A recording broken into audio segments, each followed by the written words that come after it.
Well, a bit of an ADHD fail this morning, but I think living with ADHD, no matter how long we've been doing this, is always about learning and how we can get to know ourselves better and what works.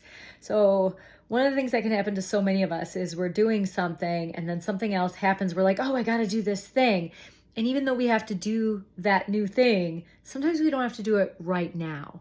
So this happened to me this morning. I was going to my garage. I have a little gym area set up in there to work out. And my new Netgear Wi-Fi extender had just arrived so that I get a better Wi-Fi signal in my garage for when I'm streaming my yoga class. Anyway, I was like, ooh, I really need to get that set up for my yoga class, which I'm actually not teaching my yoga class from that studio for 2 more weeks because I'm going to be out of town teaching it from there. But I was like, yes, I need to get this done. I need to get this done. Meanwhile, I had a crap ton of other stuff I needed to get done today. And because that took me half hour, 40 minutes, because it was just taking a while to connect and things weren't working. So I had to troubleshoot. Anyway, it's working now. But I ended up using up time that I really needed for something else.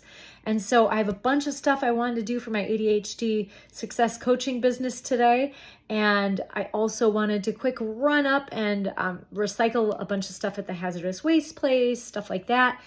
But in order to, actually get stuff done in my business, I had to give it this other home task, all because I didn't ask myself the question, does this need to happen now?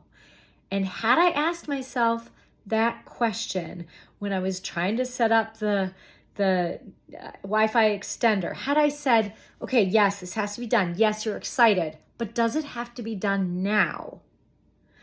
I probably would have been like, oh, but I want to.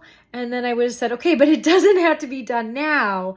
And if you do this, you won't get to do these other things. So sometimes it's about having awareness in the moment. But one of the things we can do is if we don't have awareness in the moment, we can at least notice it after and remind ourselves to catch it the next time around. Be sure to follow.